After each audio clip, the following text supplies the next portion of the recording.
అండి, welcome to Suni cooks. నేను మీ సునీత కృష్ణ. ఈరోజు మనం అటుకులతో ఒక వెరైటీ వంటకం చేసుకుందామండి. అది అటుకులు పోహా అనొచ్చు, పులిహోర, ఉప్మా ఏదైనా అనొచ్చండి.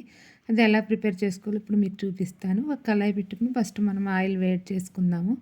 ఆయిల్ కాగుతున్నప్పుడు మనం కాగిపోయిందండి. ఇప్పుడు పల్లీలు వేసుకుందాము.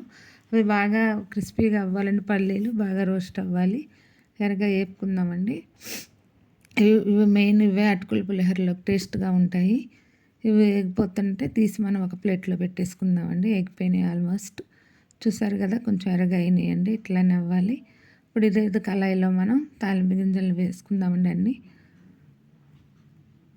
ఆవాలు, మినపప్పుకు, శనగపప్పు, ఇవన్నీ కూడా కొంచెం ఎక్కువ వేసుకుంటే టేస్ట్ బాగుంటుందండి. శనగపప్పు, మినపప్పు, ఆవాలు కూడా, మెంతులు, జీలకర్ర అట్లాంటివి ఏమైతే అవసరం లేదు. ఇవన్నీ బాగా వేగిన తర్వాత మనం ముందుగా కొంచెం కరివేపాకు, ఎండుమిర్చి కూడా వేసేసుకుందాము. కరివేపాకు కూడా వేసుకుందామండి. ఇవి బాగా వేగినాయి కదండి.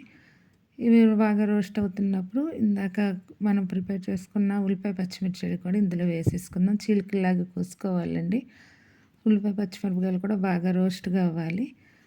అవి వేగుతున్నప్పుడు నేను కొంచెం పసుపు, కొంచెం సాల్ట్ కూడా వేసుకోవాలండి. ఆ రెండు కూడా బాగా వేసి కలపాలి. మొత్తం తాలింపు మనం వేసుకున్న తాలింపు గింజలు, ఉల్లిపాయలు, పచ్చిమిర్చి అన్నీ బాగా రోస్ట్ అవ్వాలి.